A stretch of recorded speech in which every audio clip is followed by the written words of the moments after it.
Good morning and welcome back. I'm so glad to have you here. This is the third episode since I came back online. Now, you'll be pleased to know, if you're a fan of the show, that I recorded shows during that month that I ghosted y'all.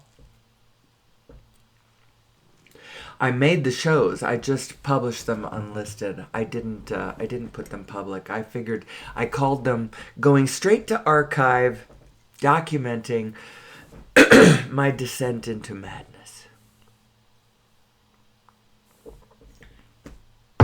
But day before yesterday, I felt inspired. I felt like I had done a good job setting out a foundation for this conversation that I want to keep having and keep having and keep having and keep having.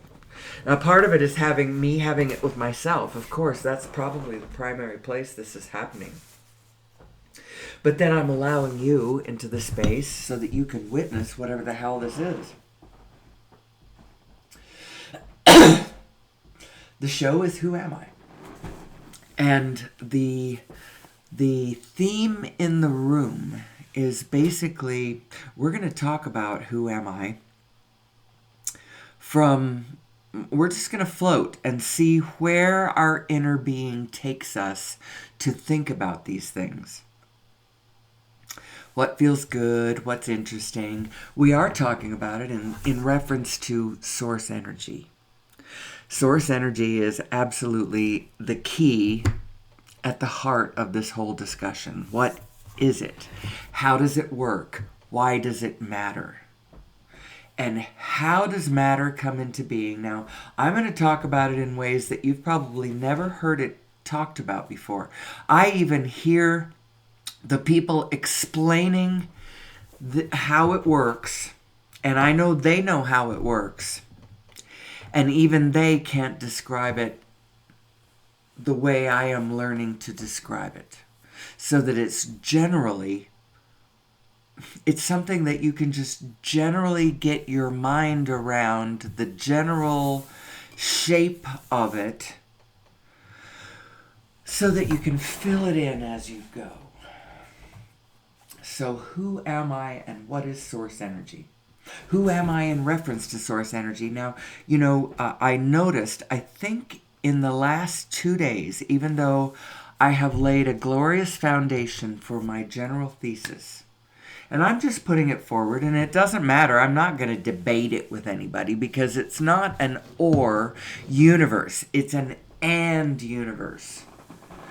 And that's really important. And it comes to a pet idea that I thought I might discuss this morning. I don't know if it's possible to discuss an idea like this yet for a whole show.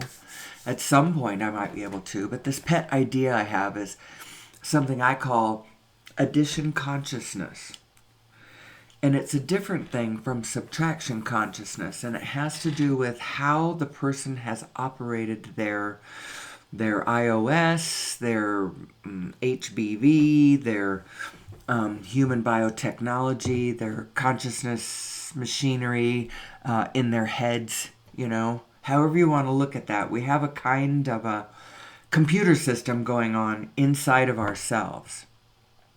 It's a binary system. There's two minds in there thinking their own different thoughts. I mean, way, way, way apart. Scales apart. And when you look at Nassim Haramein's math, there are some scales involved that are absolutely flabbergastingly enormous.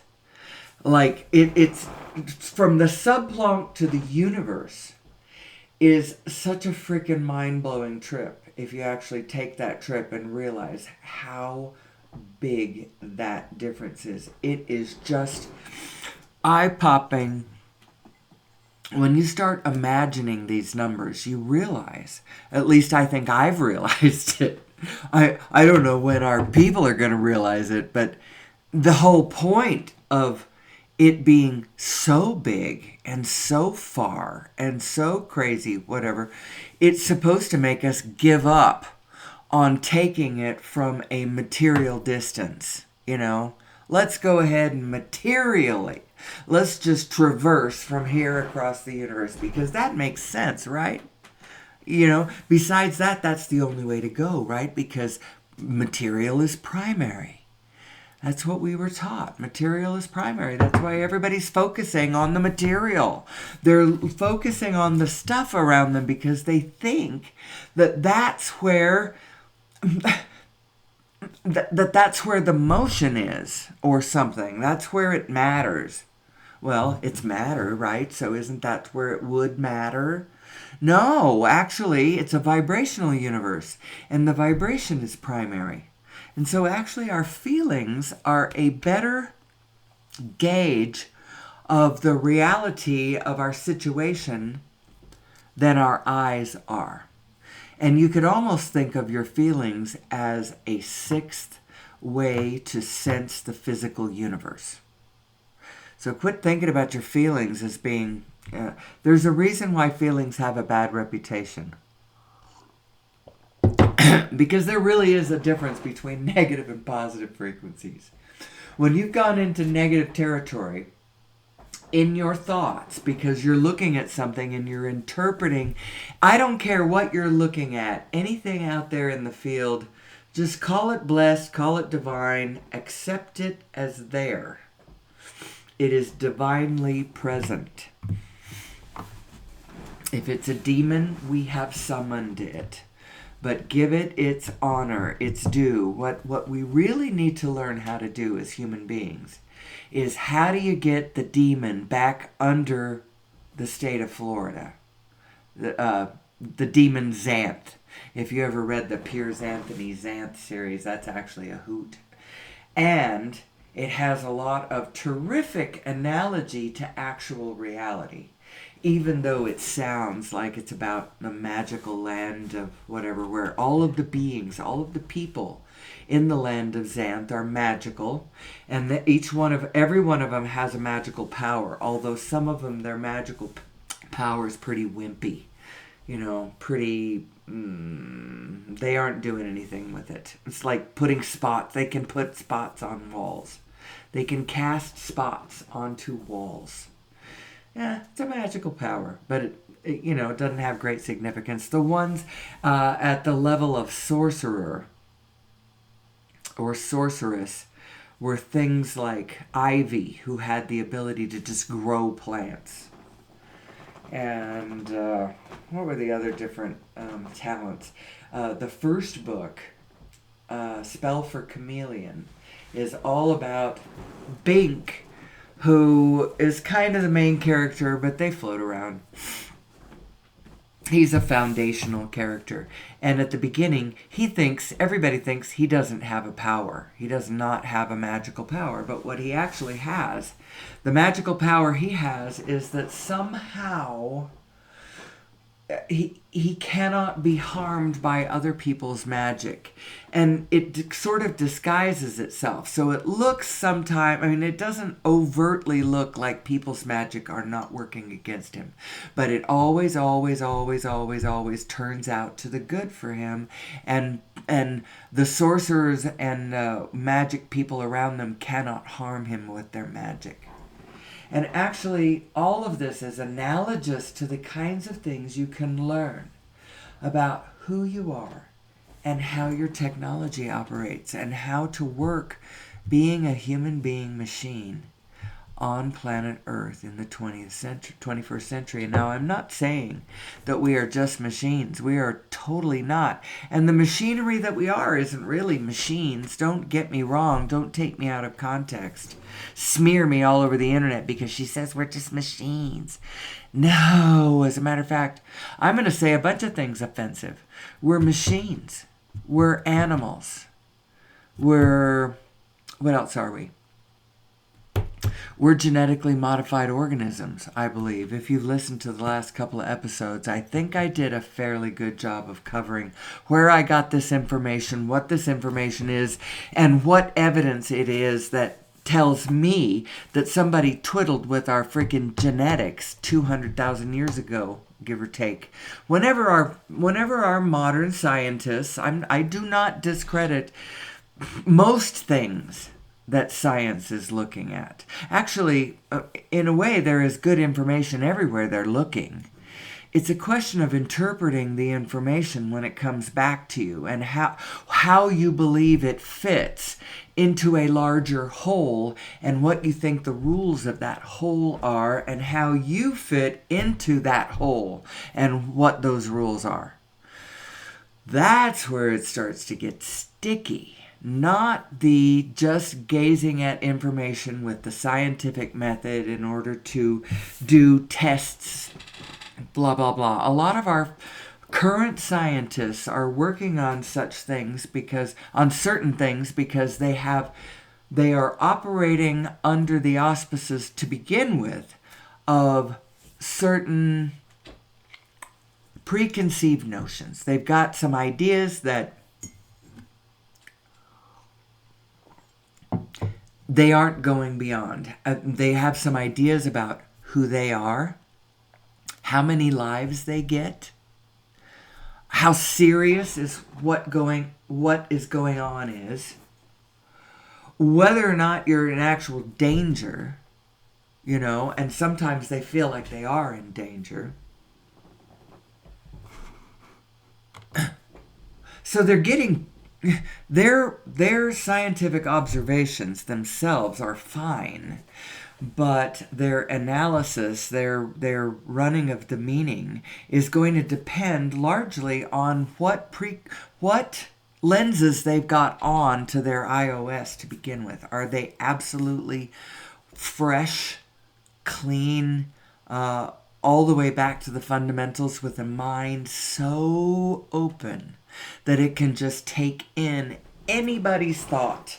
You actually should be able to input anybody's thought right into the center of your iOS. Just put it right into your operating system. Let's see what that tastes like. Let's see what that one feels like. And actually, when you put something in and you've got a good running operating system where you care about how you feel, and you have a long history of caring about how you feel, and you don't just go off on, I call certain things rat holes. We're going to call these rat trails. You don't go off on rat trails, or at least not very far. You can go a step or two down a rat trail, go 1 or 2 steps down a rat trail. But if you're really good at sussing out how you feel, when you put a thought like that inside of yourself, and it does not feel good, when it doesn't feel good, right there you can stop. You don't have to say, is this true? Because it may or may not have a kind of truth in some way. It probably does have some truth. If you want to, I'm going to just come right out and tell you this right now. You may not know this, but there are large swaths, and as much as you want to look at, rottenness everywhere. Rotten, rotten, rotten, rotten, rotten. If somebody tries to get you to knee-jerk to an outrage because they tell you something that's terrible, some terrible story, do not fall into it. Do not fall into it. The fact is, there is plenty of crap to go along, and I am not Pollyanna in this show, in this Who Am I story. I'm not just telling you that we are so divine and wonderful and cool and fantastic and all that. Frankly, we are all of those things, and in just a minute, I'm going to go right back to telling you how cool and special and wonderful and beneficent and weighted in our favor, if you understand the rules, how weighted in our favor the game is. Because for one thing, half of ourselves, and it's not even half of ourselves, it's more than that. It looks like your physical body is all of yourself, but actually more of yourself is the eternal aspect of you, the momentum continuum of you, the vibrational informational you is actually more. The eternal macro you, that's actually more of you than the physical body you that you think is all of you, because you look at it and like, well, that's all I see. So that's who I am, right? Well, the other part of you is actually more of you. And it is always positive. Always has a positive momentum going. It's got a thing going, and it is connected to all that is real around you. Real, and when I use the word real, I'm going to use it like what I mean is it knows where all the atoms are, where all the protons are, where all the matter is, how it's moving, what temperature it is, what direction it's moving, how fast it's going, its velocity, its trajectory, its relationship to other things and how they're moving. And what it's actually focusing on is what everybody wants. And so what it can see is the point where what everybody wants, where it comes together.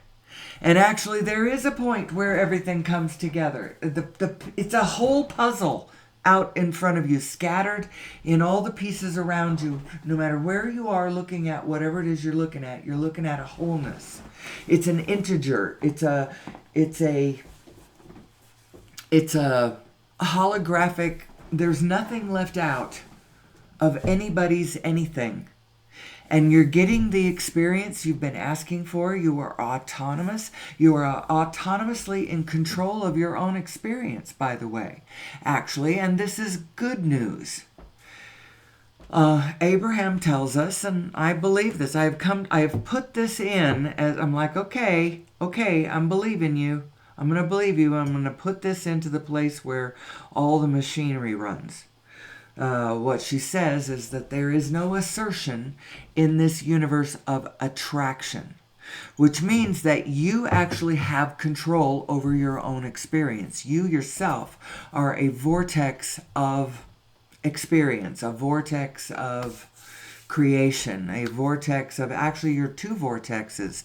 Your eternal inner being vibrational aspect of you is a vortex, and it is a vortex of clarity and reality and connection and information and forward-looking motion, evolution.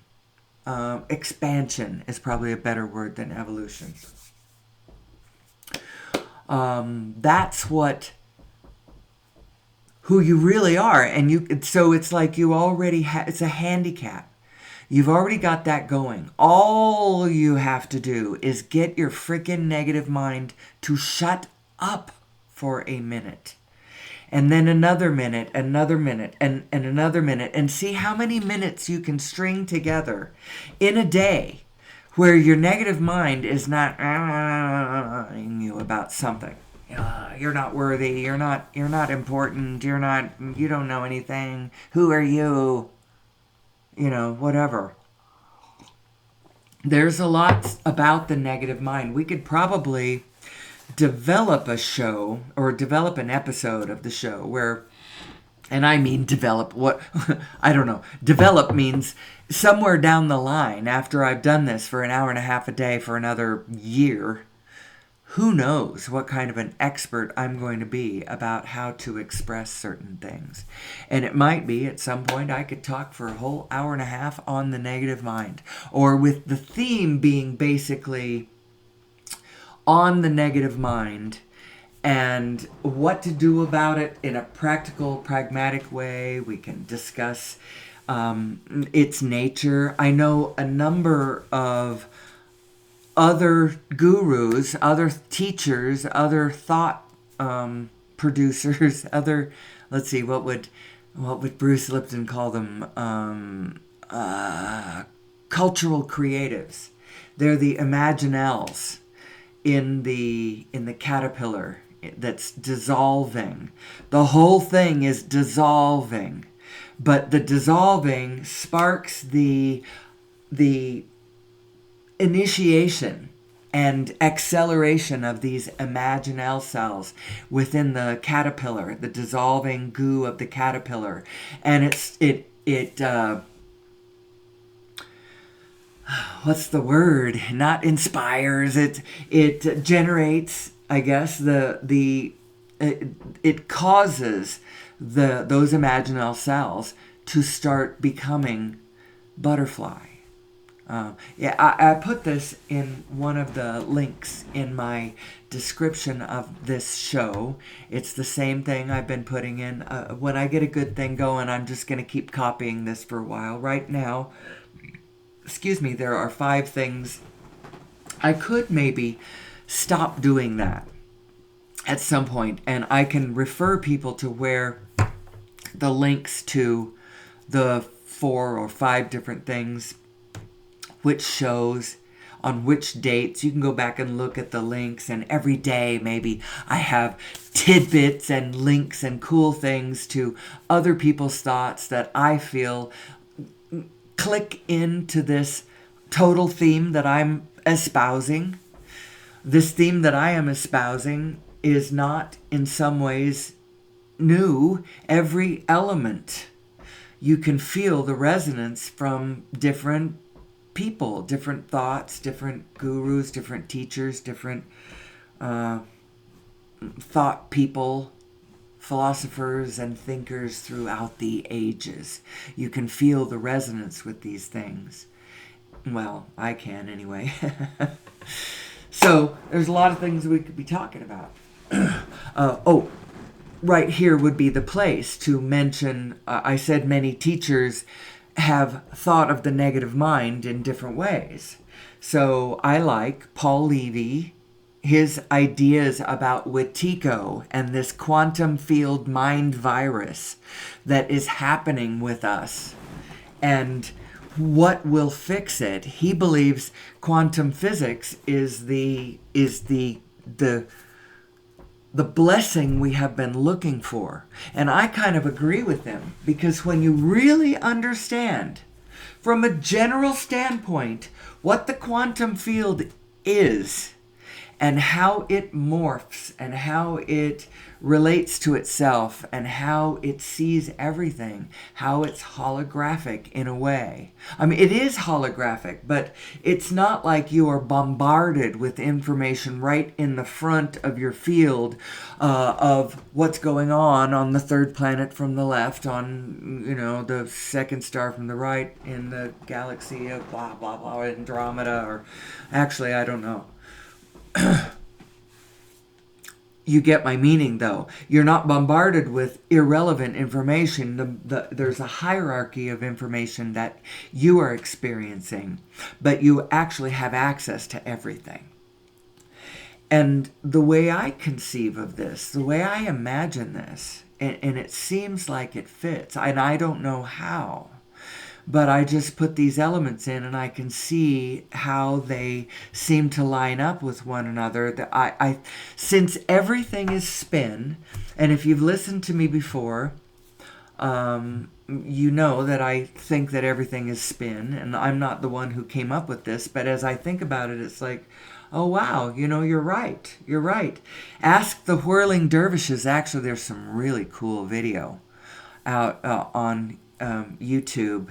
So many cool things people are posting, and I just focus in on all the cool things people are posting. Yeah, people are posting rotten, nasty, horrible, disgusting, outrageous, fearful things too. And if you think you should be focusing on those things in order to keep yourself safe from the threats around you, I would beg to differ. I would argue that point. I think your inner being is taking care of. She understands the threats around you. She understands the off balances, the imbalances, the misalignments in the beings around you. She can feel their relativity to their own spin of their own inner being, and whether or not they're going cattywampus to their own desires or banging up against their own clear energy and creating this negative field. She can tell, and she will veer you in a different direction if true danger is in your path. But if opportunity is in your path instead, opportunity for you to grow and for you to extend the field of information to connect us with one another, truly, she might put you in the path of a Nazi. But your answer to that wouldn't be to bristle, immediately become aware of the grave danger that you are in this moment because you're a frickin' libtard. You know, I'm not really a libtard anymore, but I think I was at one point. I do not espouse political positions anymore. I espouse a spirit that I know damn well runs right through the heart of both parties.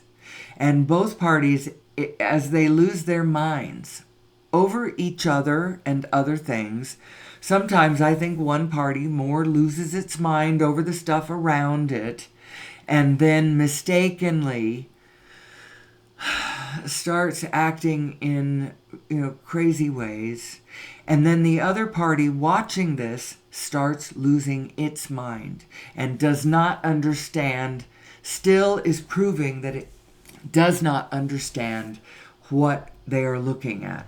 First of all, you have to see this from a wholeness position. There is an integral wholeness about this that you got to look at, and you can't subtract parts. This leads me to, I was thinking about spending a day talking about my pet idea of addition consciousness. I've just circled back out around. This is addition consciousness thinking. You can't subtract anything. You have to look at the whole thing you have to look at the big picture as a whole thing. Which means it actually is no us and them. Now, of course, I know there's us and them. I can see there's us and them. There's me. I'm on an us side. And I actually did have political views some years ago. I did. Now, as I plug back in, because I have not looked at news since about 2018. It's been about 6 years. It's crazy how fast the years go when you quit looking at certain elements of time. Then certain aspects of it seem to, go by really quickly. And then other aspects of it just sort of lays along. It all depends on where you are in the great spin. Are you at the hub, kind of experiencing quiet, a sanctuary moment in this, vortex of chaos we got going on?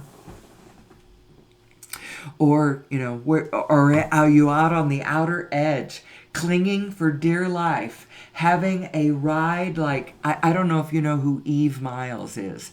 She was on Torchwood, and then she played another show on Netflix, or maybe it was Prime Video, BritBox or something. Can't remember what the name of that was.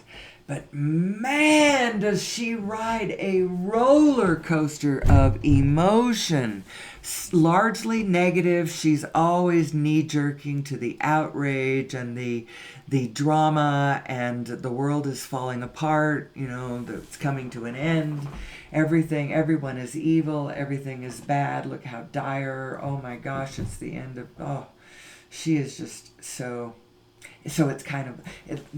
I don't mean to get lost in talking about Eve Miles, but I actually like her. She plays Gwen Cooper on Torchwood. Anyway, let me regroup. I don't want to get afield of what I was talking about. Addition consciousness, we are responsible and in control of our own experience. This is really good news, actually. To know that you can gain control over your own experience. You cannot gain control over all of the material conditions. Material, when I say it that way, I just put the air quotes on. Material conditions. You do not have control over the conditions around you, but you have, this is what you have control over, and it is so meaningful. It turns out it is so meaningful. You have control over your own emotional output. That you're in control of how you feel. Now, that is not to say that I am advising that you slap a painted smile over a grim and dismal situation and just be positive anyway, no matter how grave the catastrophe you're looking at. I'm not saying that at all. As a matter of fact, I have largely withdrawn my attention from the material specifics of what is around me.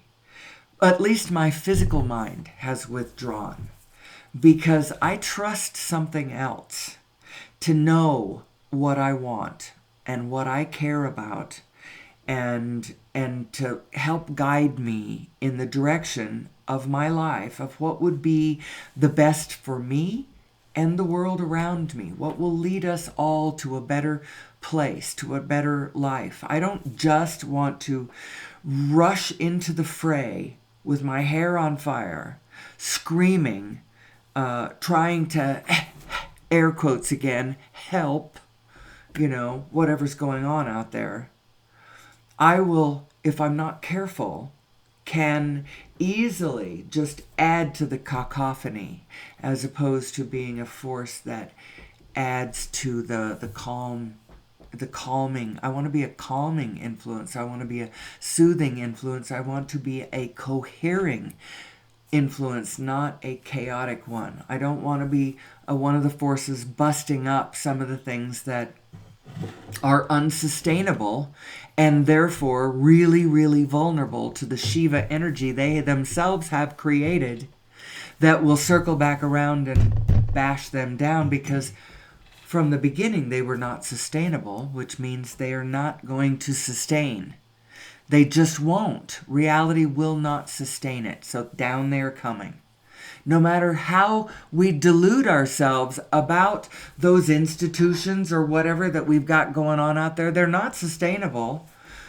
A number of them are not sustainable for a number of reasons. Our energy systems are not sustainable because we cannot keep using fossil fuels at the rate that we're doing and continue to live on a live planet.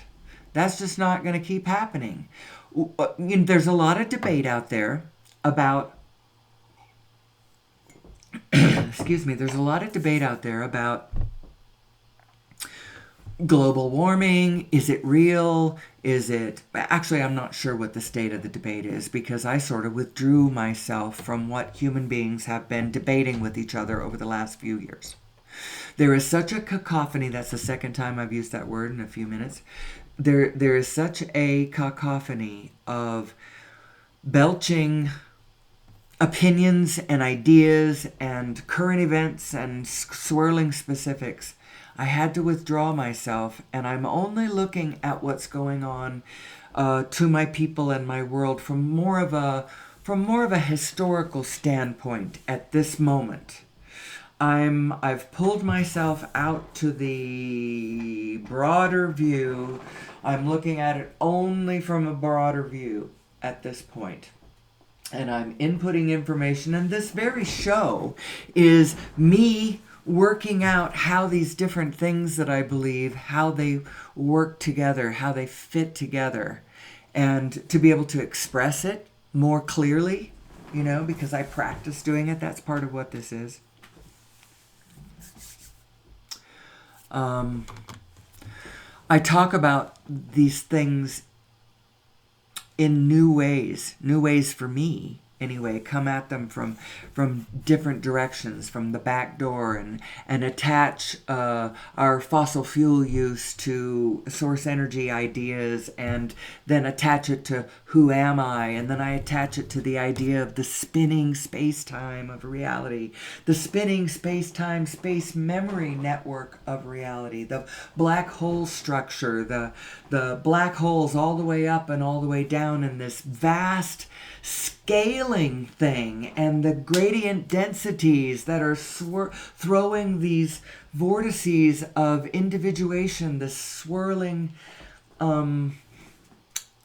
vortices of spin into motion, the structure that we inhabit, this quantum field that connects us all. So I am my individual self. It's true. I am really my individual self, but my individual self is not so much my physical body, but there's a couple of vortexes of spinning information that connect to all the rest of the spins and all of the rest of the vibrations in a really interesting way that we're going to talk about over time, because it matters. When you realize how cool and what the setup actually is that you're in, you'll quit fussing about the things you were fussing about, because it's like, oh, wait a minute. I thought, that's what the deal is? Oh, well, that's much more interesting. And it's much more helpful, too, because when you're living in a world where you're pointing fingers of blame at anybody, I don't care who if you're pointing fingers of blame at the devil's responsible for all of the wickedness I see around me, or whatever. Or the specific perpetrators of any deeds that you find egregious in any way. Say you're blaming them. I'm blaming Kim Jong-un. He's the one responsible. I'm blaming Trump. He's the one responsible. No, it's Biden. Biden is the one responsible. The fact is, you gotta look at this as a whole frickin' picture. And when you look at it as a whole picture, then you go, oh, that's how it works.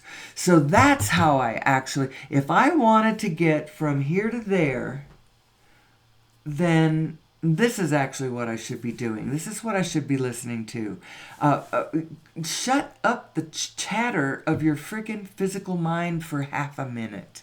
Know that you actually do have a broader perspective mind who is thinking about stuff, who is in touch with all reality, who knows where everything is. Now, I think that there's probably a layer where she's hiding some of the information from herself on purpose, not because she doesn't know it's there, but just because it's more fun to play the game if you don't know the entire story all the time. You have to, get into the story. You have to pretend like you don't know the whole thing. This analogy, I like this one. You can have the roll of a movie, and you can lay it all out in front of you, and you can look at it and you go, well, I can see that this is just a stringing together of a bunch of still shots. I can see that it's just a freaking movie.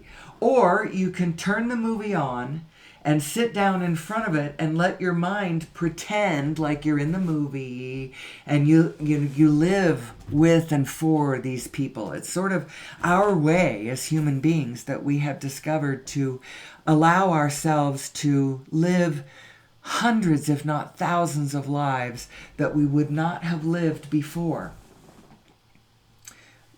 Without things like Masterpiece Theater and different things that take us onto flights of period, or even the abstract, watching movies that are crazy-ass movies like, Fight Club or Sixth Sense, or, those kinds of things, or shows like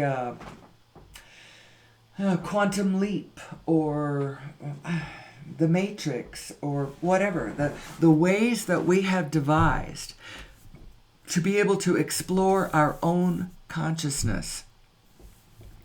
In days of yore, and by yore, I'm going to go all the way to the daguerreotype and pre-Matthew Brady and his documentation of the Civil War, which was the first on film documentation of that kind of horror that I know about. Now, the Russians may have their own, photographer innovator that filmed their first, catastrophic wars. I'm not sure. They weren't that much of a free society. So we had an interesting moment in our time also, before censorship on the one hand, and then compartmentalization, and a lot of different things have happened so that at least on our mainstream networks, you don't see this kind of thing anymore.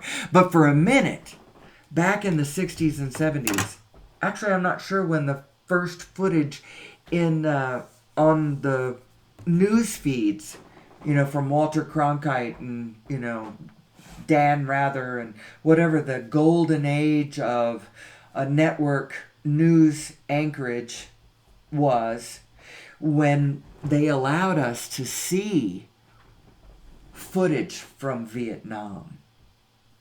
There's still wars going on all over the place, but people aren't watching it anymore. They aren't outraged about it. They aren't, insisting that things change. They've shifted the focus of their attention, and I'm not so sure that that's a bad thing. I have caught glimpses of, this is actually us trying not to repeat a particular couple of somethings. I'm talking about World Wars I and II, and what I think those really were, or a way to look at them in an abstract and sort of fundamental kind of way. Fundamentally, what were they? It was an example of large numbers of people resonating together, focusing on the same thing, kind of, in a negative way, and acting on it. They focused on they bought into an us and them paradigm. They focused on the them and blamed them for something, banded together in resonance, and acted on that focus, on that negative belief, on that us and them. That's what World Wars I and II were, and it was largely possible because our ways of communicating with one another were very limited. And so we may have been as diverse as we are now, but the way we communicated our diversity, and actually I don't think we were as diverse as we are now. There was much more of a fabric of society, I'm air quoting again, then than there is now. The fabric of society has been shattered into a million jillion faceted jewels. We are this divine diversity is what we are. And actually, we can join groups. We can have ethnic identification, ethnic identities, which they go along lines of, the fashion and music, food, flavors, colors, architectural styles, customs, all of that sort of thing. Well, someday there is not going to be the kinds of centralized superpower governments policing the planet anymore. It's going to be a wide open field of trusted, blessed diversity. Now, at first, there's going to be some nonsense. Of course there is. As people who do not understand who they are gain power. And I'm not talking about gain centralized power. I'm talking about gain power over their own lives and over their own energy needs.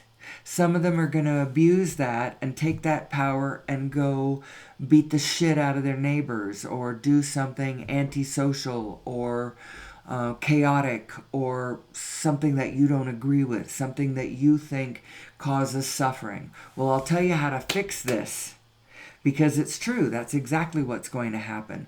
But what we need to do is, generally speaking, and I'm just talking generally speaking, more of us need to have a general idea of generally how this works. What are the laws of the universe? Who am I? What is my biotechnology? Where did I get my biotechnology? That's a subset of interesting. Am I genetically modified? If I am, who did that? And are they still watching us? I have heard, this is what I've heard. This is the gossip that I've heard, over the neighborhood fence, not literal, not my literal fence, but I've heard this out in the ecosphere, in the conscious sphere. I have heard this rumor that the who that did this to us did it against their own rules. That we were created by this group of people, the group of beings on this planet, to be their servants, to be their so they would have the muscle and the hands and the resources to be able to do the things that they wanted us to do. They shouldn't have done this. Genetically modifying a naturally occurring creature upon a naturally evolving planet is not allowed. And now they are, I don't know whether they were admonished and agreed, or whether they themselves came to realize that they are now responsible for us. And so they're watching. They're waiting to see when we get it, when our chaos starts simmering down, when the heat of our inflammation starts reducing. They will be able to tell, because we will no longer have, our energy signal will be way more clear. Right now it's very incoherent. It's very chaotic. I think it is. I actually don't know. Like I said, I haven't been watching the news like every day, but large pieces of news get to me, Like, I know who's on the ballot right now for an election that I just can't even hardly believe we're having. I check out for a few years, I check back, and what? This doddering old fool, on the one hand, that the party claimed was our salvation. He's the only one who can who can save us from the great orange beast, or whatever they told us 8 years ago. Isn't that crazy? And so there was 24 people that ran for president on the Democratic side. Some of them with really interesting, innovative ideas. One with tremendous spiritual accomplishment. I don't care about accolades and accomplishments, but acumen. Spiritually right on it. She's still running for president, by the way, because her message does need to keep being out there. If we're going to be an empire, and I actually think we're not going to stay an empire forever. I think that we're going to collapse of our own corrupt freaking weight, I'm sure, because out of over 300 million people, these two were the best that we could freaking come up with. So my party 8 years ago said, oh, you have to vote for this guy, he's going to save us from, and then instead of saving us, now he's way too old and senile to be doing this at all. I think the only reason they wanted him is because he wasn't going to rock any boats. He wasn't going to shake anything up. He wasn't going to make any changes. And there's a lot of people doing business out there right now, and the way they're doing business, they don't want any changes. And so they put this guy up, and now where are we? 8 years later, we're going to re-elect him, and he's going to be president for the next 4 years. Now, I know that there's wonderful things that he would like to do, and I would love to see him do them, like forgive the freaking student loans. How can you do this to your young people? force them into this kind of eternal indentured servitude to their desire to be educated in the world that we birthed them into. This is not right and not fair. And none of us as boomers had to live with that kind of weight of student loan debt, unless God forbid, we became doctors or whatever. But then we probably had the ability way back when to pay off the student loans. But now you go into $100,000 of student loan debt to get a freaking liberal arts degree, and then, or even sometimes not a liberal arts degree. Maybe it's an engineering degree. Maybe it's some other kind of teaching degree or something, but there's the jobs out there that just don't pay. And you're still saddled with 20, 30 years of paying this stupid thing back. It's not right. And I don't want to get off track. Our current president would like to try to see some of that stuff forgiven. He keeps getting thwarted right and left. When it comes to stuff like this, certain people pop up and say, no, the money is real. But then when it comes to other things, like financial institutions starting to crumble, oh, no money. You can just kind of write a big number. You can just kind of write a number in and save, and it's fine. Who cares about another 2-3 trillion? It's not real anyway. What money is an expression of a will to do something, to get something done. It's a kind of currency. It's an energy. Right now, in our world, the reason it is so freaking capital focused, capital central, capital dependent, everyone has to capitalize. It's because of our centralized energy systems. And I think this is a point that I did not actually express over the last 2 days, although I'm really proud of the whole picture that I believe I'm starting to be able to paint. And the last 2 episodes, since I came back online, since I went ghost, I'm very proud of those, but I don't think I really emphasized this point either of those 2 days, that I believe that our misunderstandings of ourselves and source energy, who we are as source energy, all that kind of stuff, is leading to our misunderstanding of how to plug in our technologies. We can plug our technologies into we do not have to be on fossil fuels. We already don't have to be on. If we had been allowed to incrementally wean off over the last 100 years, we'd be off of them now in 1,000 jillion creative ways. But instead, we're all on kind of the same thing. We're all this centralized thing we got going on is both a problem on the one hand, so we do need to do something about it, but it's also a message. The message is, on the one hand, we are inseparably one. We are inseparably one. Get over it. Face it. You are inseparably one with your sworn enemy. The demons themselves you have summoned in your own misunderstanding of your own equipment. When you go contrary to your own, when you cross your own energy stream, when you go contrary to the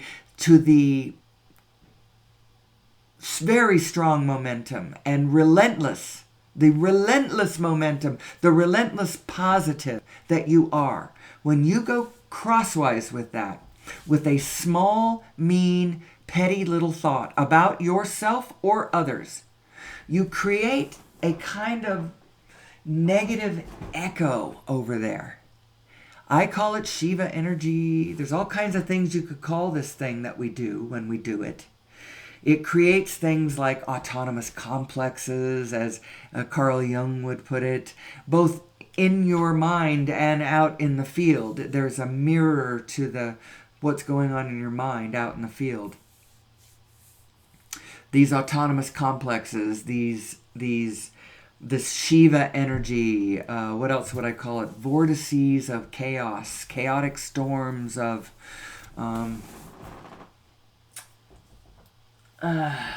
we create them. They are the demons roaming the land, and we need to chain them back under the land of Xanth. And they make the land of Xanth magical. But when they roam the land, the magic goes away, and demons roam the frickin' land. And we're kind of in that sort of a time right now. And I don't mean to talk about it in terms of demons, but everything is true. All of the viewpoints actually, they dovetail, they echo, they go into one place. There is a one thing going on right now. And you can put it all together. And this brings me circle all the way back around to my little pet idea of addition consciousness. That's what this is.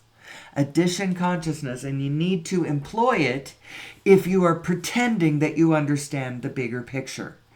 If you are pretending that you understand the bigger picture, then no piece of information that comes to you can be discarded because you don't know what to do with it. You must put it in somewhere. You must add it in somewhere. You don't have to focus on it, but you have to add it in. Everybody's ideas, no matter how cattywampus they are, no matter how contrary they are, no matter how broken and out of alignment they are. Now, so I think over the days and weeks to come, we're going to have some discussions about the negative and positive minds, who those both are, how you tell the difference. Well, it's pretty easy to tell the difference, isn't it? How they play together, what you're supposed to do when you're confronted with your negative mind. You don't ignore the negative mind. You don't discard what they are saying. Just like a negative in a photograph, all of the good information is still there. You just have to transmute it. And so that's, I think, a lot of our task here on planet Earth, is to understand this system and learn how to get really good at transmuting negative into positive, and how to not let the conditions of this world cause you to go negative, as in to cause you to start transmitting on a negative frequency. You don't want to do that. You don't want to transmit on a negative frequency, and when you do, what you get back is a lot of chaos and negative. It will happen. It's not who you really are, and it's not who any of us really are. And I don't care how bad, how wicked, how damned you think some of your neighbors are. I mean, you have probably done a fair amount of studying the wicked, You've seen how bad people can get. Well, I'm telling you that as bad as people can get, it is all explainable by our misalignment. When you are a human being with a physical mind that allow yourself to trot off into realms and momentums of thought that do not include the light, the shining light of your inner being, who is in touch with all things, who loves all things, who loves you, who loves them, who knows the bigger picture, who knows that this too shall pass, who knows that you have an eternity of new days if you want them, who knows for a fact that every single inky winky nano instant you are winking out of existence and right back in, absolutely 100% fresh and new. You wink out of existence and back into existence. And the only reason why your experience appears to be continuous is because mechanisms are influencing you to choose to come back in exactly or very nearly exactly the same way. so that you will have a continuous experience. Because otherwise, oh my God, I'm telling you, if you couldn't do this, the vertigo that we would all be experiencing would be so devastating. I don't think any life could ever evolve. It would just be, can you imagine? Like a chaos of disjointed, disconnected thoughts and experiences, flashing by, each one on a different slide. It would make no sense. So you don't want to do it that way. You want to pick mostly the same thing every Inky Winky instance. I use Inky Winky for a different thing too. I call the lights, the ambient lights, when you get up in the middle of the night, and all of the technology and stuff, every one of them has a little light that goes with it now. So there's these Inky Winky lights everywhere. So I probably should make up my mind about where Inky Winky goes. In any case, when you understand this, then you understand that you are choosing this continuous experience. And you could choose anything else. You can get a handle on this. You could learn how to actually work with the quantum field, which is creating all of the apparent material reality, material conditions around you, the manifestation, the rolling manifestation, the always in flux rolling manifestation around you. And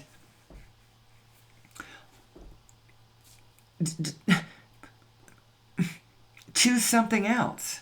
Choose something else. Come back in as something else. When you realize how fresh you are and how that this is just a matter of you choosing, then you start to realize the possibilities. Now, I've briefly brushed on a lot of ideas that need a lot of fleshing out. One, this idea of our individual dependence on fossil fuels is causing our collective dependence on fossil fuels is causing an increased phenomenon of centralized power.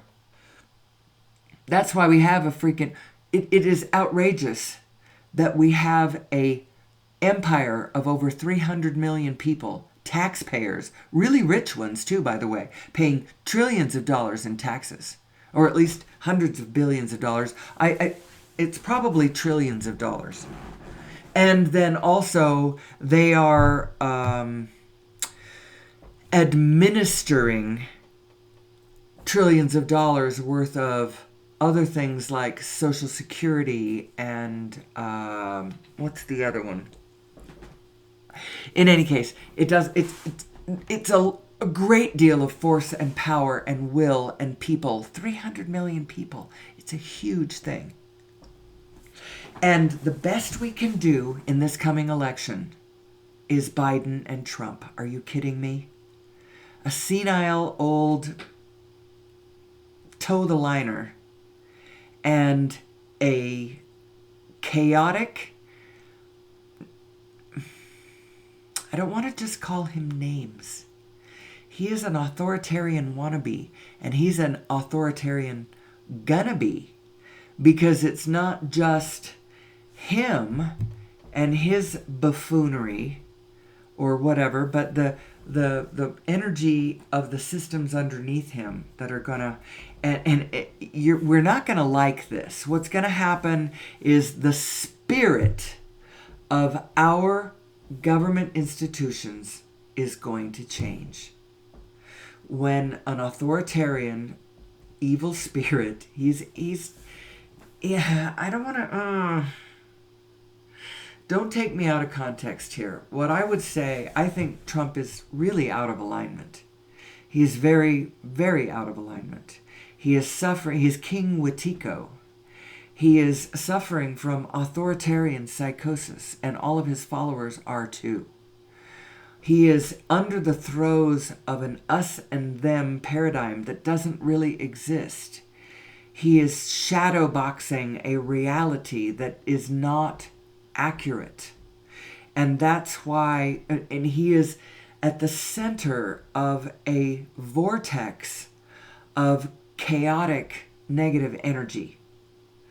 He's resonating with a lot of other people and their negative energy, their anger, their aggrievement, their outrage, and this is going to play out.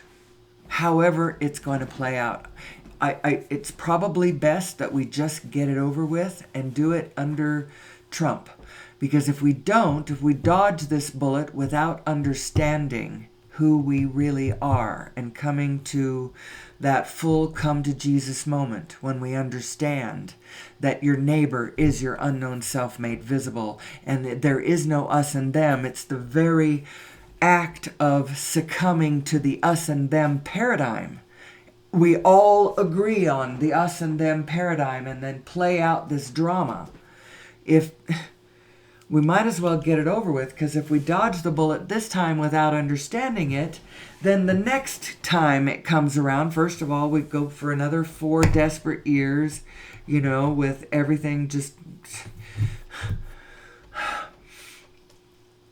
When it comes back around again, now maybe we have an ideologue who does a really better job at the wickedness, who does a really better job at the organizational destruction and murder, or whatever it is.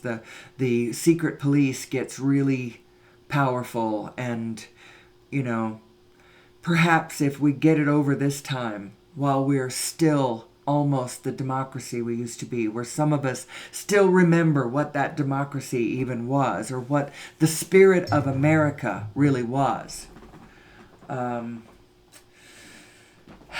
Maybe we can salvage some of this on the other side. I don't know. Personally, I think that our ultimate salvation is going to come from diversification and the breaking up of the empire. But it's only going to happen safely when individuals have in their own hands the ability to go off the grid and go do their own thing. I think that's coming when we understand better who we are and what source energy is. Because we can plug our frickin' little technologies into source energy. We don't have to keep burning fossil fuel. Energy does not have to be such a scarce commodity. And then the energy dollars that we exchange from one another can become abundant. There's an abundant amount of energy and currency and resources with which we can trade with one another. And then all of a sudden, oh wow, there's not a scarcity of money. The way we create money right now sort of artificially creates this scarcity. We do things like a bank loans money to somebody on a piece of property, and when they loan them that money, it sort of creates the money.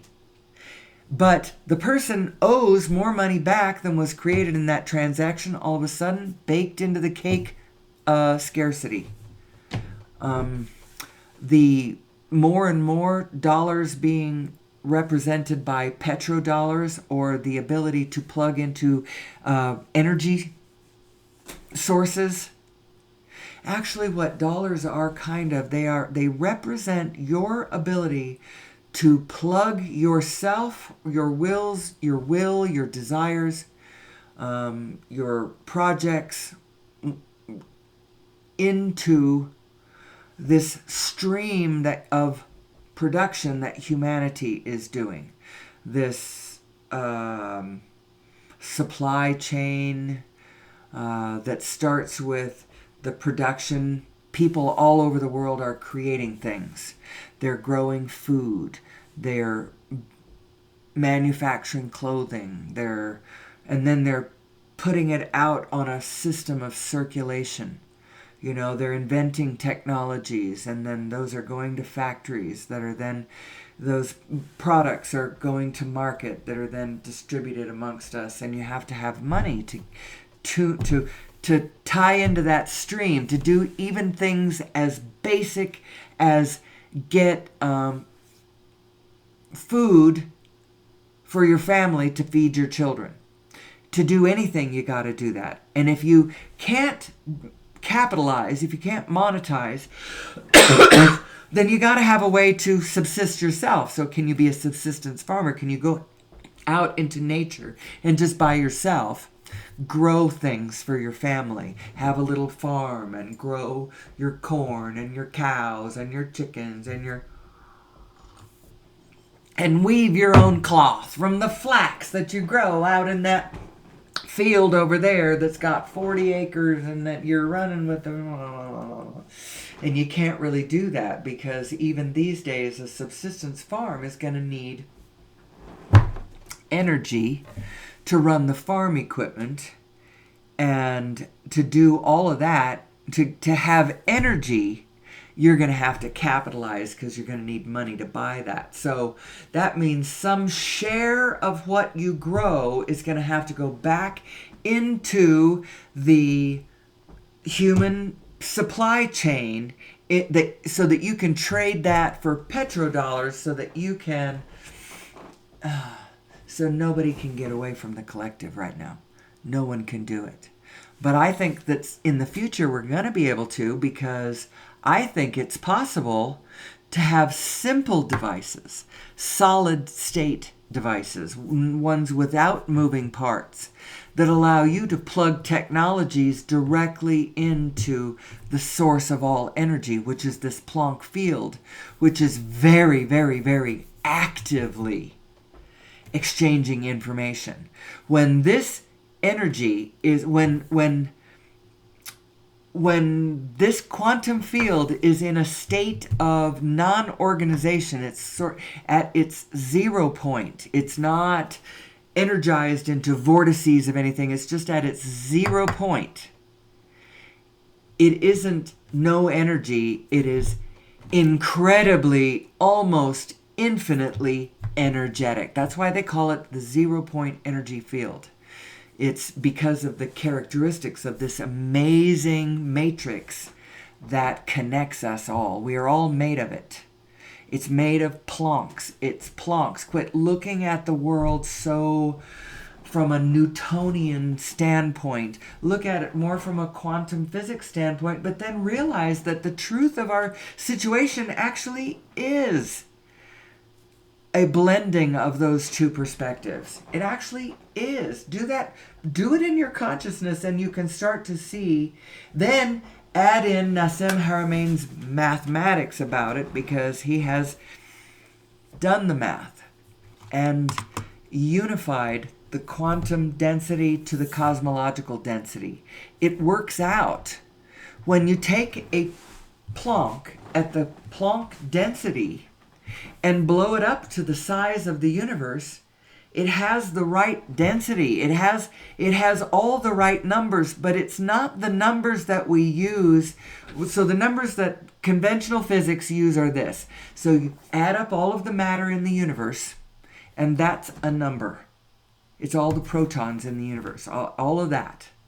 Then you have to add in this fudge factor that we call dark matter and dark energy. Otherwise, that little piddly-poo amount of stuff that you added up does not equal the density that it would have to be to hold it together, to make it move the way it moves, to make it orbit things and gravitate and all of the stuff that cosmologically we see the universe doing.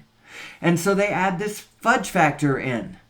Now, because it's a fudge factor and they call it dark matter and dark energy, now we imagine it in our minds to be this alternative reality thing, and since we called it dark, it must be evil, and now it spurs on all kinds of sci-fi imaginings and Doctor Who things and Torchwood this and that and all post-apocalyptical darkness and whatever, all kinds of things, dark places our imagination goes. But the fact is that it's actually just a mathematical misunderstanding. When you take a Planck at the Planck density, which is 10 to the 93, I believe is what it is. 10 to the 93. enormously dense. Man, those plonks inside of that proton are packed, solid density, so very, very, very, very, very, very high in there. 10 to the 93. When you take a Planck at that density and you blow it up to the size of the universe, it turns out to be the right density. It turns out to be the right cosmological density. 10 to the minus 30 is what it is at the cosmological scale. You blow that Planck up to the size of the universe, and now the density, instead of being 10 to the 93, now it's 10 to the minus 30. Really, really, really big difference. The cosmological density and the Planck density, way, way, way, way different. But when you take a Planck and blow it up to the size of the universe, you get the right everything. You get the right temperature of the you get the right entropy, you get the right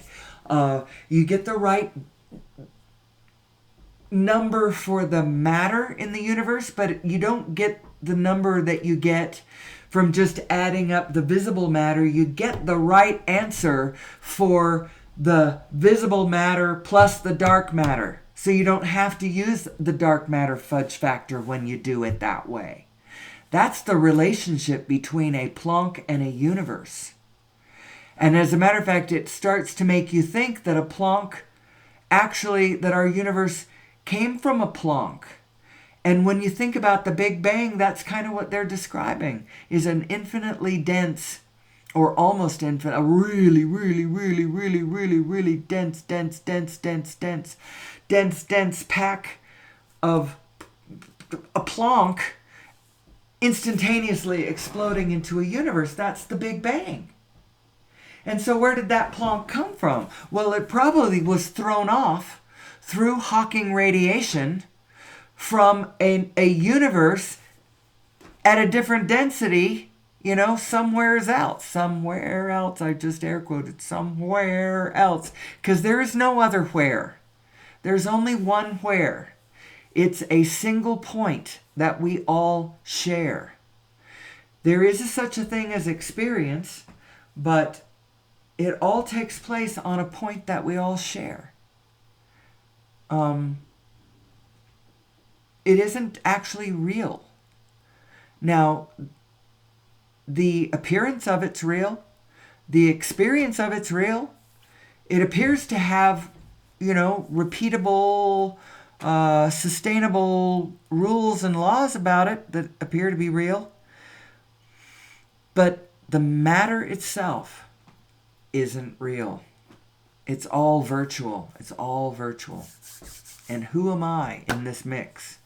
And how do I go about living my life, understanding better this situation that I'm in? Well, I first of all think that we need to understand how freaking connected we are with one another and with the rest of the biofield of this planet, the web of life that we are a part of, that we are not separate from, that we are... When human beings put themselves separate from all of the natural world, they put themselves at odds, in competition with, in conflict with, and we've got to get out of that stance.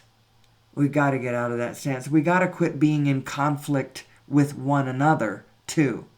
What's going on in different places around the world is just unacceptable. It's unacceptable. And I'm not going to... I'm definitely adding all of the outrages of the world into this program. Part of why I believe that we need to figure out who we are is because it is causing the problems around the world to not know who we are.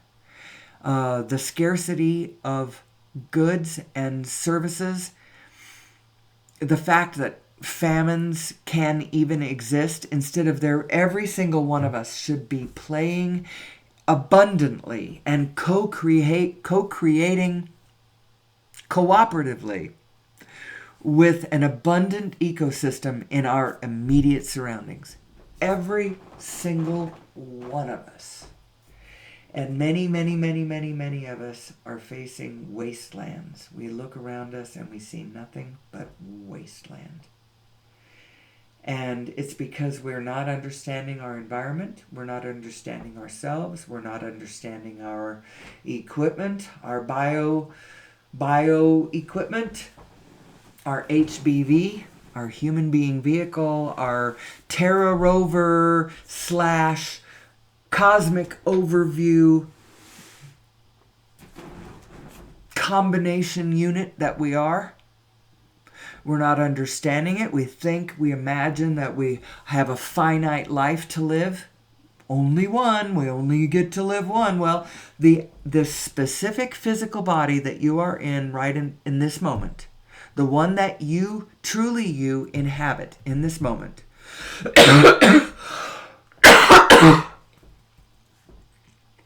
excuse me, that self only has one life. You're right. However, the you that you really are is at this forever. You can coalesce yourself back into a body very nearly like the one you just let die. Or not. You choose to do it. No one's forcing you to do it.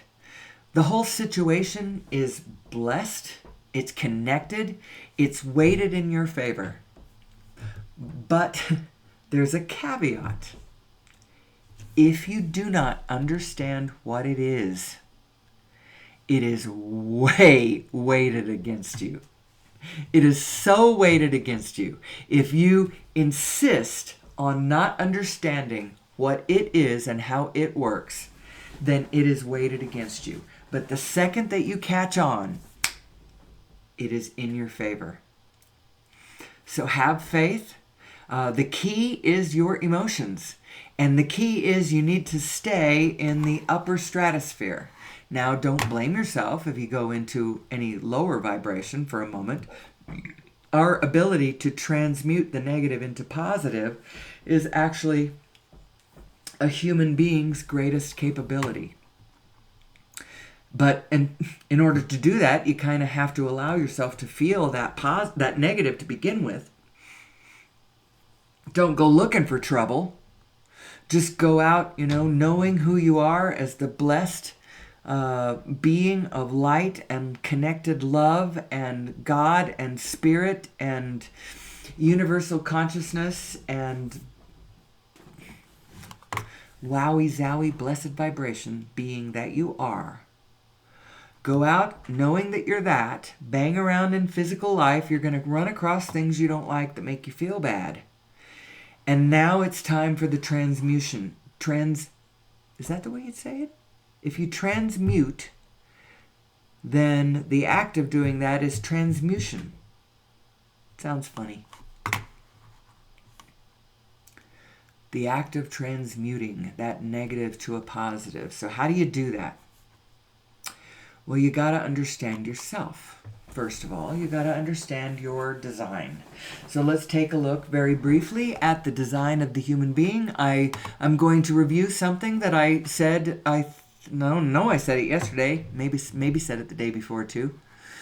But it has to do with, I like the way this is laid out, lizard brain and what's it's in charge of. It's this piece of your brain down here. I'm not sure what that is. Hypothalamus? I don't know what that is. So if I just said something stupid, then ignore that. And then this aspect of your brain, your mammalian brain, you have to think differently if you are a mammal than if you are a reptile. You have to you have to care about something that is not just emanating from your own self. It's not just a reaction from your own inner core. You care about something that's not yourself. Your baby, you give birth to this thing and it cannot take care of itself, and you have to care about it for a space of time. So you have to be focused on it in a different way. Your emotions have to be engaged and projected outwards, and you have to, all kinds of stuff happens to your consciousness when you become a mammal. You don't cash in, you don't turn in your reptilian brain, you add layers on. And then on top of that, you got your neocortex. And this gives you your physical human mind an overview capability. Now, this is the mind that is thinking thoughts that either resonate or do not resonate with your inner being. Your mammalian brain is probably most of the time not resonating with your inner being, but that maternal love thing probably really causes a sweet, sweet resonance with with the inner being. In any case, the reason I bring this up is because 76% of the volume of this neocortex, the broader perspective aspect of your physical brain, it comes from human chromosome number 2, which is a fused friggin' chromosome. It is. This is an article published to the Proceedings of the National Academy of Sciences. It's an open source journal, scientific journal, where the different disciplines publish their work to each other, to their peers for review, because only their peers really speak this highly specialized language of their specialization, their discipline, their particular discipline. This is the full abstract. We conclude that is a relic of an ancient telomere to telomere fusion and marks the point at which two ancestral ape chromosomes fused to give rise to human chromosome number 2. I believe that this is the missing link. This is also I'm air quoting again. Actually, I do have air quotes. I could do this. But every time I do that, I kind of lose track of what I'm thinking about. So I should stop. I need to learn how to use the air quotes without it undermining me. This, I believe, is the alien technology within us. This evidence of some pretty sophisticated genetic modifying capabilities done to us some 200,000 years ago, give or take a few centuries. I don't know exactly when anatomically modern humans appeared upon planet Earth, but whenever that was, that's when this happened. And now we don't fit in. Have you noticed that we seem to be at odds with our natural surroundings? Have you seen any other creature around that is so much at odds with their surroundings? Well, actually, maybe.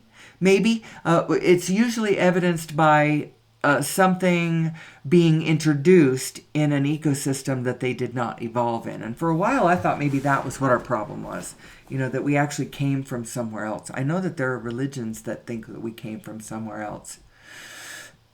I know that there are religions that kind of very quietly think that. They don't make a big deal out of it, but somewhere back in the beginnings, their founding fathers actually did believe that they came from somewhere else. Kolob, for one. I don't know where Kolob is. In any case, I believe that we have alien technology in us in the sense that we were genetically modified, and it caused us to have an overview mind. Now, that's all well and fine. It's actually really good technology, especially when you understand what it is. When somebody teaches you, this is the nature of the universe. We are all connected by this great web, we are holographic. I am you and you are me. I am you from my position. You are me from your position. There is only one of us here. There is a great oneness at play. Which means that there are organizational forces and energies that pull at my heart, that pull at your heart, that is organizing us into patterns. Patterns of what? Clarity and love. And have you ever seen a natural ecosystem after a few million years of human beings not messing with it? It's breathtaking. It's beautiful. The symbiosis of everything is just stunning. So enter human beings, and now we see this world as a finite pie. A finite amount of the earth can only produce so much. Well, I'll tell you what, right now we are producing an nth of what the earth is capable of producing. Because we're slashing and burning and killing and raping and pillaging and we could be addressing our environment so very, very differently.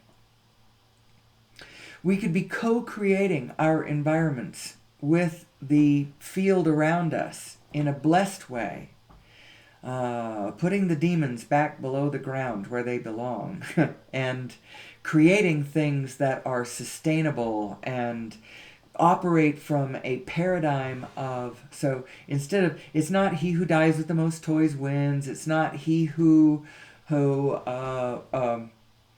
competes the best is the winner, it's he who can cooperate and collaborate with the highest number of beings for the greatest symphony of synchronistic, sympathetic, synergistic, no, what's the word?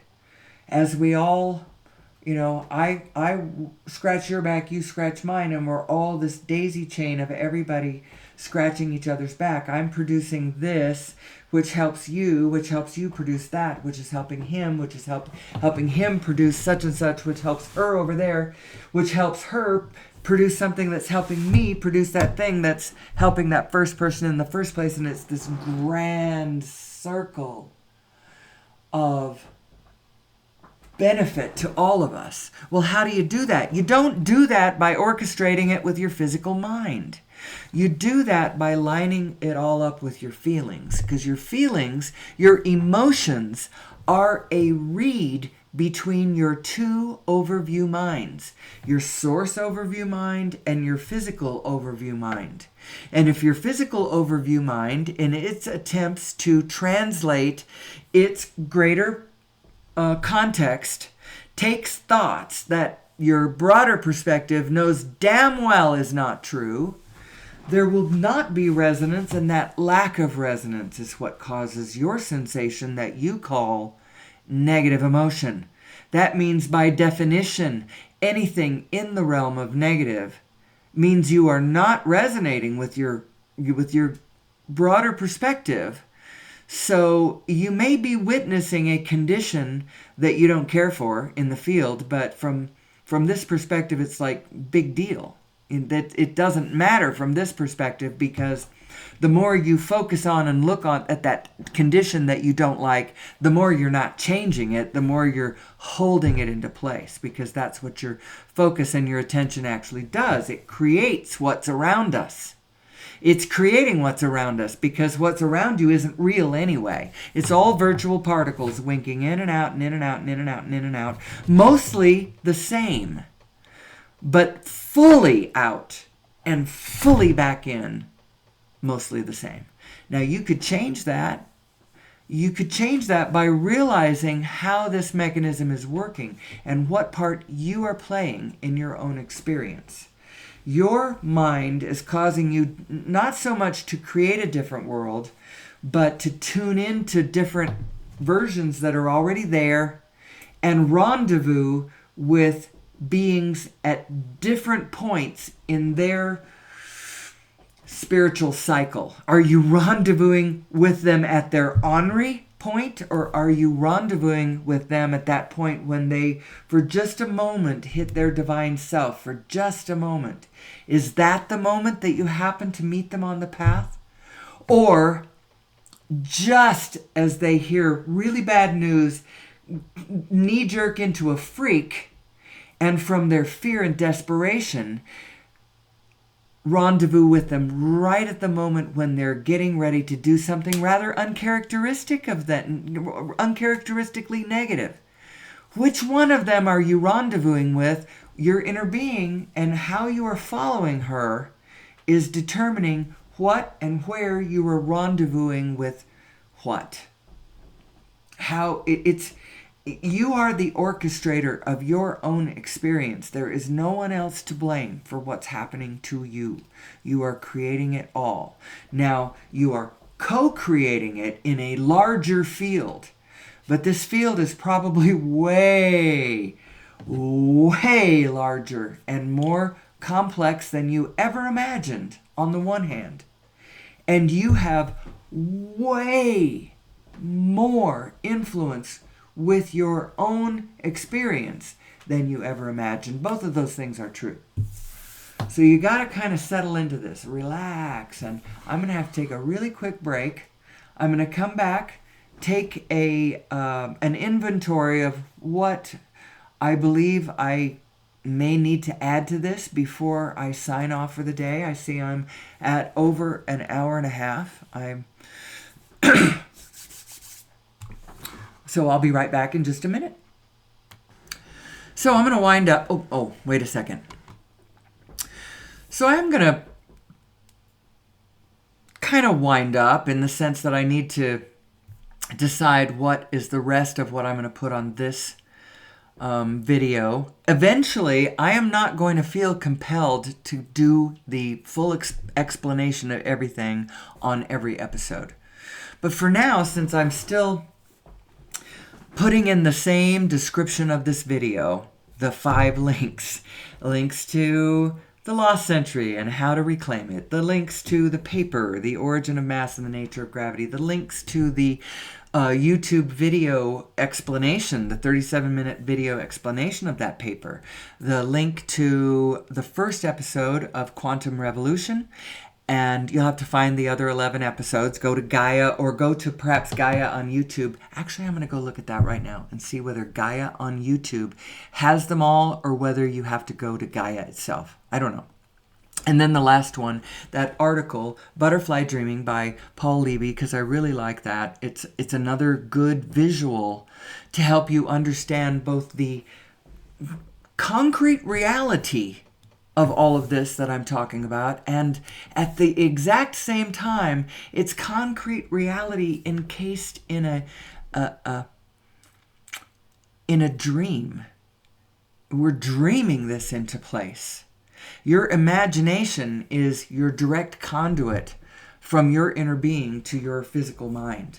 So pay attention to the kinds of things you can imagine, because they are messages, and they are seriously important messages that you're getting from your inner being. So what else do I want to cover? Let's just show this, because it's a good thing to show every day. The emotional guidance scale. You got to understand the meaning of your negative emotions. Do not take them at face value. Do not take the impulses from your negative emotions without a grain of salt. Which I find a little bit ironic, because I am a salt lover. I love salt. I unabashedly love salt, and I use tremendous amounts of it. All of the salt I use, most of it is Himalayan pink salt. I love that fine ground Himalayan pink salt. It flows really well. For a while, when the weather gets really humid in August, you have to pinch it from a bowl instead of shake it from a shaker, but that's all right.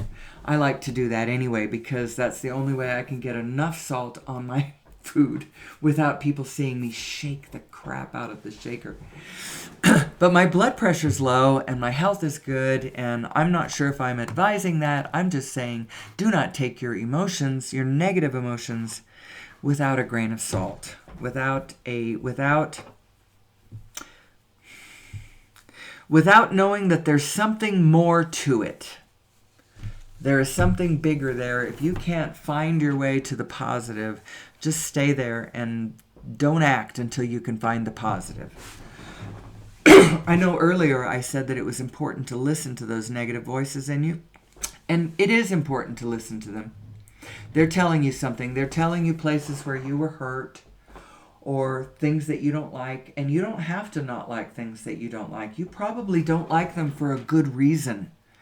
You don't like to see people being mean to one another in war situations, or rape, or murder, or pedophilia, or whatever your pet thing is that you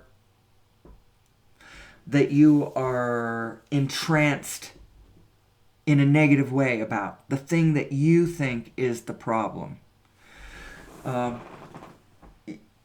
You don't like it for a good reason. I mean, who would like that? It's obvious evidence that we are not in alignment. Not in alignment with ourselves, with one another, with the planet around us, you know? However, the answer is not turning negative yourself. The answer lies in your ability, first of all, to feel that negative hit, to feel how sad it is when you think about certain things. You know, for me, it was drowning polar bears, clubbed baby seals, orphaned elephants, you know, things like that. Those are my trigger points. And as a matter of fact, I got to get away from those thoughts really quickly, or those will take me down. Everybody's got a place. You know, is it children? I know that Bob doesn't like to watch shows where it centers around suffering children. We watched a Torchwood the other day that really was not a very good one at all from that perspective. Everybody has their trigger, and the point is that there's plenty of darkness in the world. If you want to go focus wherever, just know there's plenty of evil. Evil, lots of evil. But it's like the monkeys, you know, hear no evil, see no evil, speak no evil. But don't ignore it. You can't ignore it. Now, oh gosh, there's so many ways to look at this. You look at it outwards and then you look at it inwards. I was looking at it outwards. I'm going to switch to a quick inwards. Within you, the analogy is like all of your people inside of you yourself, your single self, are like a village. And the members of your village are every one of the strands along the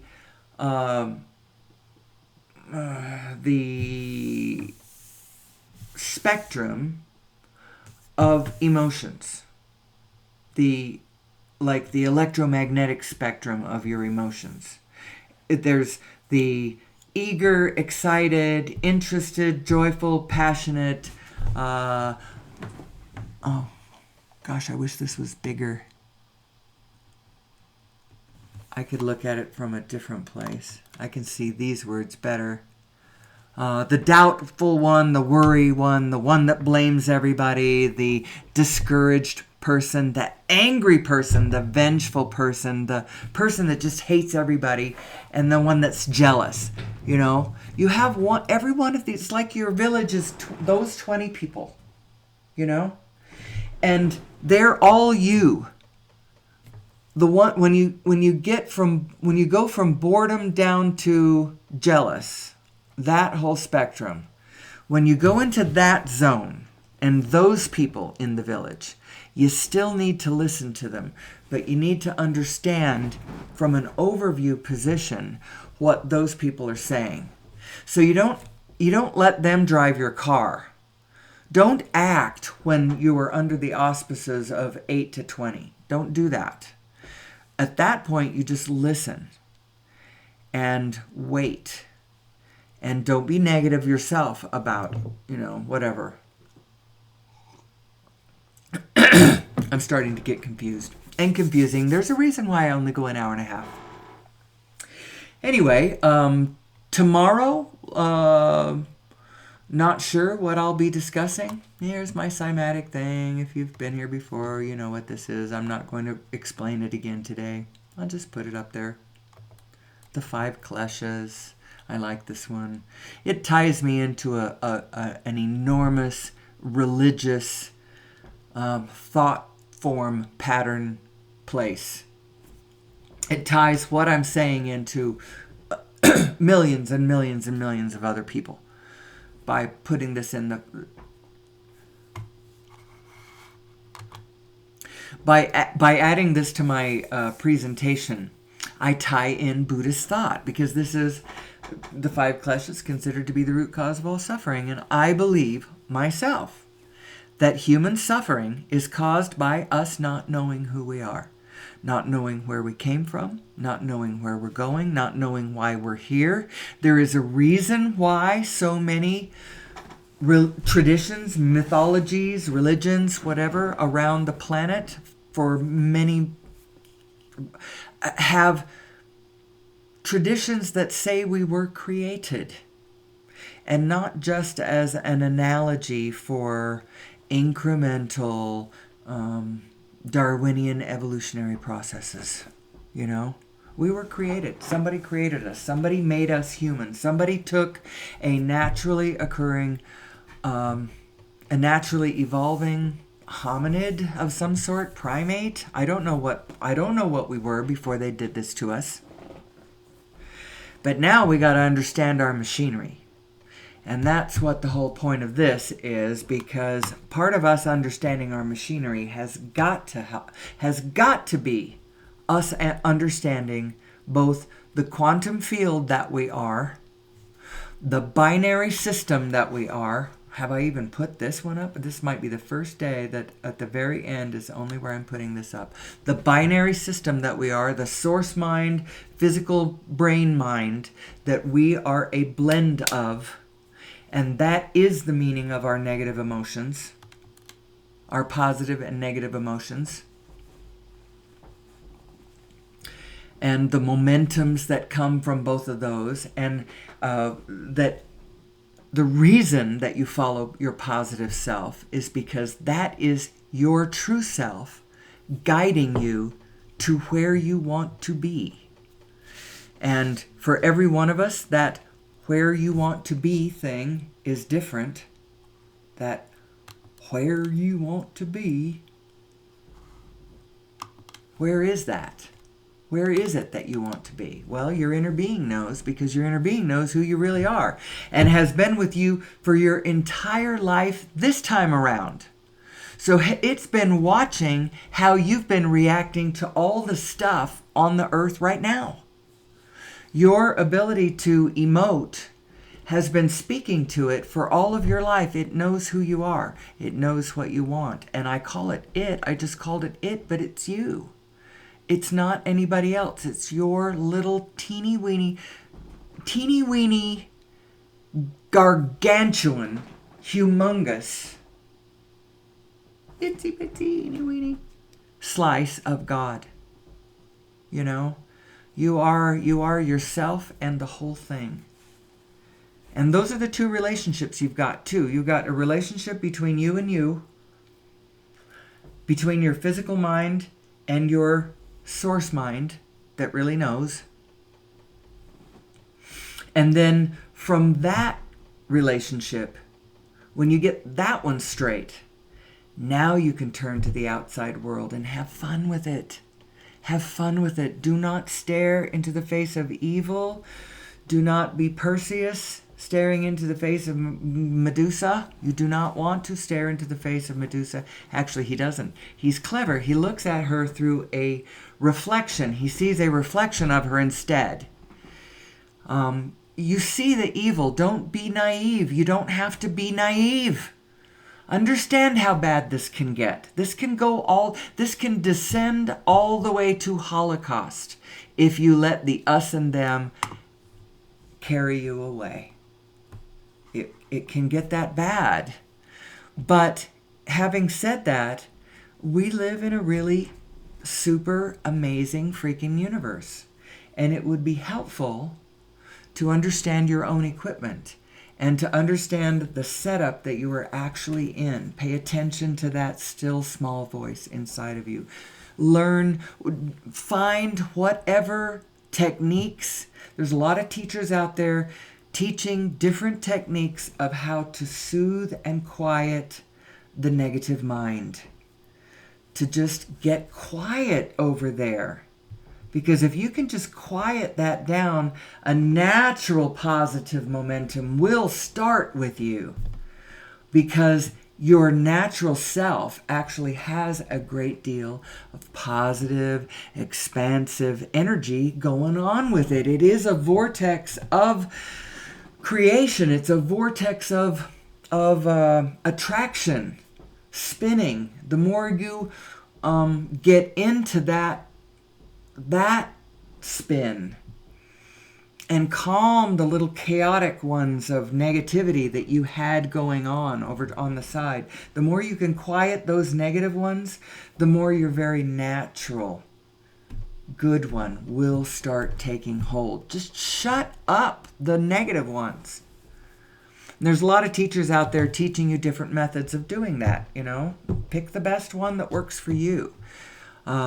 Abraham teaches a kind of a simple method of meditation where you start your morning with a 15 to 20 minute meditation where you just quiet your mind. That's all you're doing.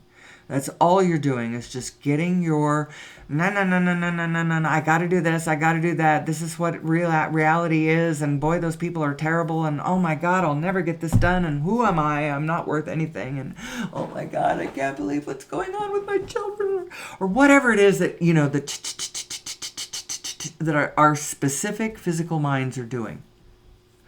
If you can get that to shut up for just apparently it's really valuable. Even a couple of minutes of that is really helpful. And some people don't experience much of that. Their physical mind is so chatterbox. So you do a 15 to 20 minute meditation every morning, and then the challenge is, how long can I go before I go negative? Let's see if I got the longer and longer and longer. The first day, she says, I didn't even make it till breakfast, and then you're looking at your emails and so-and-so's gossiping and drama over here and, oh my God, outrage over there and, like that. But if you practice at this and the intention is to go farther and farther and farther and maybe have a whole positive day that goes from the beginning of the day all the way to the positive day, stay in that positive vibration, and then maybe build day after day after day, and you get a momentum going, and then something starts happening. Because what'll start happening is your whole life is starting to add together now as you see more of yourself in the same frame. As you stay positive for a longer period of time and that momentum builds up and you realize that you do have a positive trajectory going on with things that you do care about, that you weren't even, your physical mind was not physically orchestrating.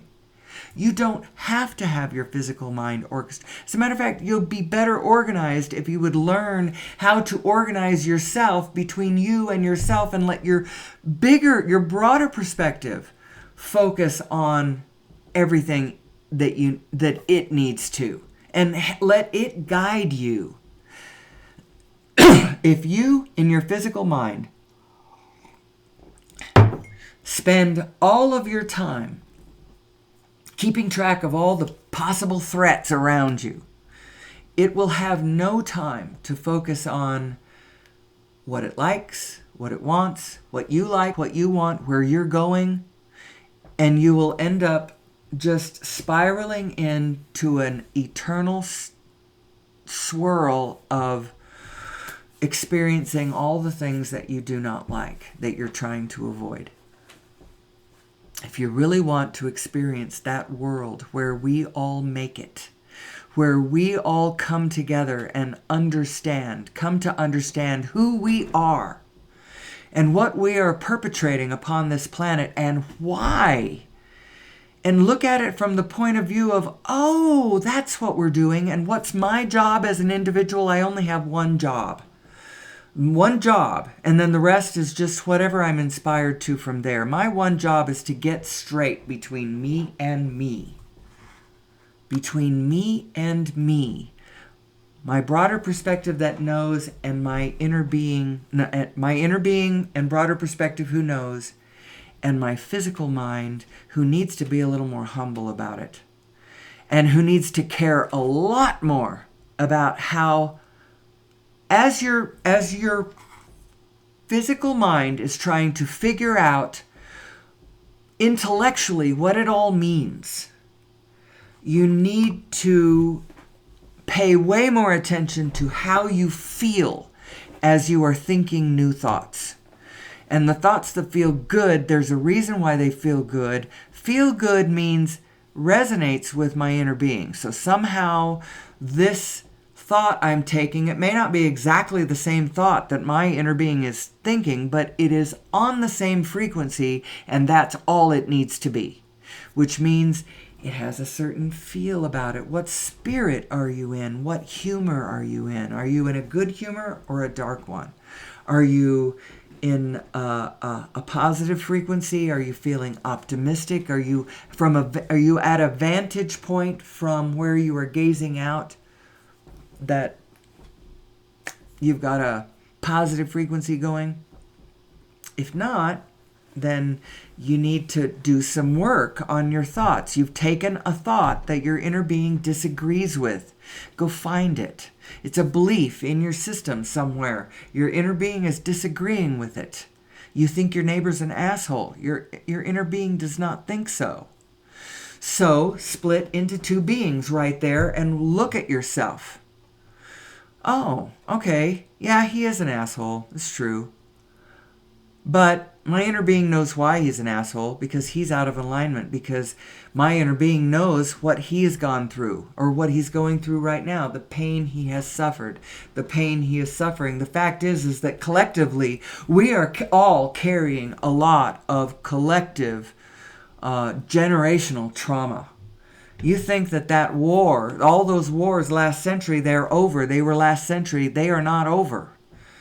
They are still, their energies are all around us. The demons are still with us. And until we understand who we are and what's going on, those demons are going to stay with us until we figure out how to chain them back onto the land of Xanth. That's spelled Xanth, by the way.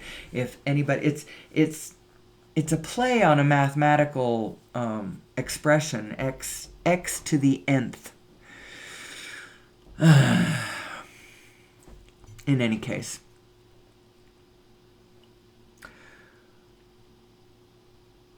I think I'm going to leave it there. I think that's a good place to leave it for the moment, and I'm getting very close to 2 hours, and I really don't want anything to be longer than 2 hours. Tomorrow, I'm going to come back and do the same thing. You're basically just listening to me practice thinking about the things that I think go together and would be a game changer in the world that I live and the world that I see around me. It is my attempts to focus my equipment into that version of Earth where we make it, where we all make it to the other side of this. We come to understand who we are from a broader perspective, and we start doing the kinds of things that are conducive to our true nature and cooperating better and more benignly, more effectively, more kindly with the non-human ecosphere around us.